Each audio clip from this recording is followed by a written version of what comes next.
여러분 안녕하십니까? 3월 4일 금요일 진정한 그리스도인의 삶 디모데후서 3장 1절입니다. 디모데야 너도 잘 알다시피 마지막 날들에는 그리스도인 되기가 매우 힘들 것이다. 오늘의 본문 구절에서 사도 바울은 마지막 날에 있을 어려운 시기에 대해서 경고했습니다. 바울이 선택한 용어에 주목해 보시기 바랍니다. 바울은 마지막 날들에는 그리스도인이 될 수 없을 것이라고 말하지 않았습니다. 그렇습니다. 오히려 그는 힘들다라는 말을 썼습니다. 이 마지막 날들에 많은 사람들이 그리스도인이 되는 것이 힘들어지는 이유가 무엇일까요? 그 이유는 그들이 직면하게 될 도전 때문입니다. 그러나 사실 그 도전은 그들이 성령님을 받을 경우 전혀 문제가 되지 않을 수도 있습니다. 성령님 없이는 기독교도 없습니다. 진정한 그리스도인의 삶을 살 수 있는 유일한 길은 성령님을 통해서 사는 것입니다. 누군가 얼마나 멋지고 온화하며 침착하게 보이든 간에 그에게 성령님이 없다면 그는 그리스도인에서 살 수 없습니다. 기독교에 대한 정의는 인간의 선함이나 자기의 의가 아닙니다. 기독교는 당신 안에 살아서 역사하시는 그리스도이십니다. 당신의 심령의 거처를 삼으시고 말 그대로 성령을 통해서 당신 안에 살아계시는 그리스도이십니다. 그것이 바로 진짜 기독교입니다. 지금 예수님은 하늘에 계십니다. 예수님께서 당신 안에 사시는 유일한 길은 성령님을 통하여 사시는 것입니다. 성령이 당신 안에 사시지 않는다면 당신이 얼마나 친절하고 멋지든 심지어 사람들이 당신을 경이로운 사람이라고 부르든 상관없이 당신은 그리스도인이 아닙니다. 당신을 그리스도 안으로 데려오시는 분이 바로 성령님이십니다. 고린도전서 12장 13절은 말씀합니다. 우리가 다 한 성령으로 침례를 받아 한 몸이 되었고 성령님은 당신을 덮으셔서 그리스도 안으로 침례 또는 잠기게 하여 새로운 탄생을 통해 그리스도의 몸의 지체가 되게 하신 분입니다. 성령님은 당신을 그리스도 안으로 데려가서 하나님이 성전이 되게 하시지만 당신이 당신 안으로 그분을 받아들여야 합니다. 성령님께서 당신 안에 사시고 당신 삶의 주인이 되시면 그분께서는 당신이 항상 승리할 수 있게 만드실 것입니다. 성령님은 당신이 진정한 그리스도인의 삶인 확실한 통치와 영원한 승리와 지속적인 삶을 살 수 있도록 도와주실 것입니다. 진정한 그리스도인의 삶은 오직 성령의 능력으로만 가능하다. 그런 결론을 말하고 있습니다. 마지막 날에는 정말 그리스도인으로서 살아가기 어려울 것이다 라고 했지만 그렇습니다. 마지막 날이 아니라 지금도 어렵고 사실 이것은 불가능한 것입니다. 오직 성령님만이 우리에게 예수님이 그리스도인 것을 믿게 해주시고 또 성령님만이 예수가 그리스도라고 말할 수 있는 증인의 영을 담대함을 주고 또 성령님만이 어떤 핍박이나 어떤 위협 속에서도 우리가 그리스도인임을 밝힐 수 있고 예수가 그리스도임을 고백할 수 있는 그런 담대함과 능력을 주신 것입니다. 그래서 예수님께서도 부활하시고 승천하시기 전에 예루살렘을 떠나지 말고 아버지의 약속하신 것을 기다리라.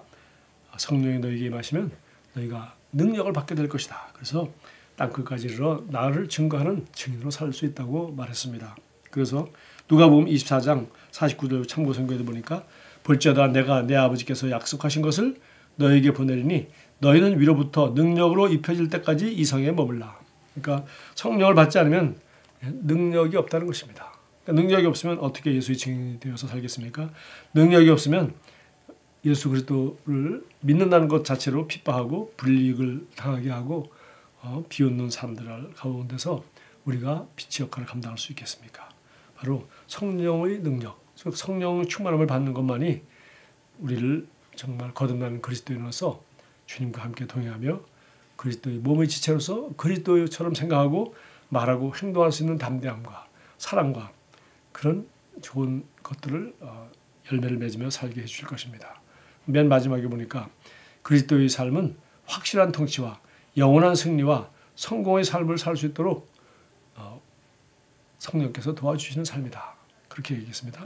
확실한 통치. 그러니까 우리가 다스리지 못할 것이었습니다. 환경을 다스리고 부정적인 생각을 다스리고 부정적인 뉴스를 다스리고 부정적인 사람의 부정적인 반응을 우리가 다 거절할 수 있습니다. 그러니까 무슨 독을 마실자도 해를 받지 않는다는 말이 있는데 남이 뭐라고 하든지 어떤 비판하든지 어떤 부정적인 영향을 끼치려고 하든지 우리는 그것을 거절할 수 있습니다. 우리가 그것을 받아들이지 않고 우리는 거절할 수 있는 능력이 있죠. 마귀가 어떤 유혹을 가져다 주고 어떤 악을 끼친다 하더라도 우리는 마귀를 예수 이름으로 대적할 수 있습니다.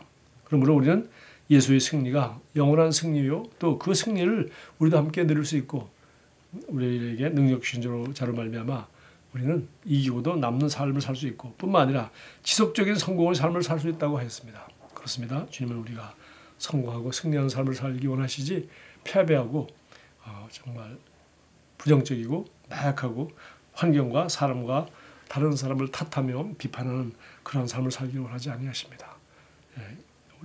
성공하지 못한 사람이 성공한 사람들을 비판하지 성공한 사람이 성공하지 못한 사람을 잘 비판하지 않습니다. 승리한 사람은 영원한 승리.